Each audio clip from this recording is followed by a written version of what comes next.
श्रीविष्णुशतनामस्तोत्रम्।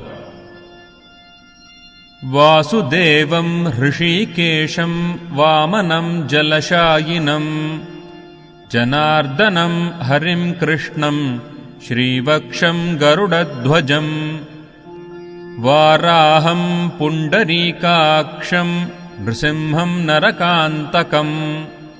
अव्यक्तं शाश्वतं विष्णुम् अनन्तमजमव्ययम्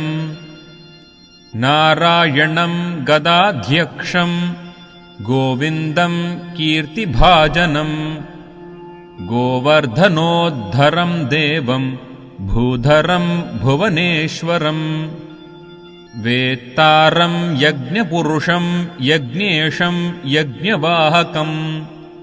चक्रपाणिं गदापाणिं शङ्खपाणिं नरोत्तमम्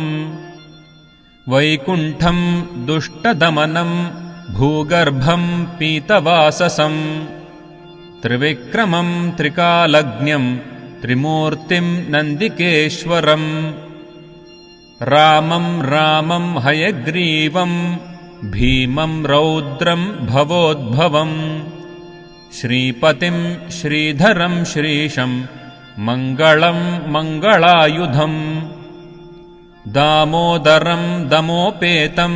केशवं केशिसूदनं वरेण्यं वरदं विष्णुम् आनन्दं वसुदेवजम् हिरण्यरेतसं दीप्तं पुराणं पुरुषोत्तमं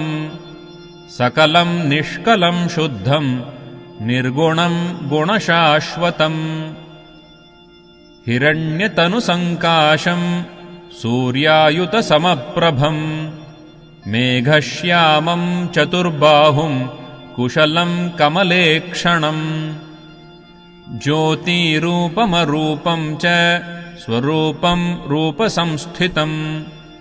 सर्वज्ञं सर्वरूपस्थं सर्वेशं सर्वतोमुखम्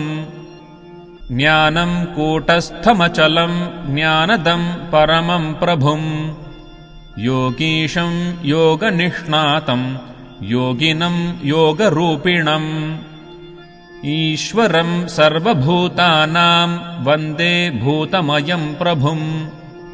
इति नाम शतं दिव्यं वैष्णवं खलु पापहम् व्यासेन कथितं पूर्वं सर्वपापप्रणाशनम् यः पठेत् प्रातरुत्थाय स भवेद्वैष्णवो नरः सर्वपापविशुद्धात्मा विष्णुसायुज्यमाप्नुयात् चान्द्रायणसहस्राणि कन्यादानशतानि च गवां लक्षसहस्राणि मुक्तिभागी भवेन्नरः अश्वमेधायुतं पुण्यं फलं प्राप्नोति मानवः।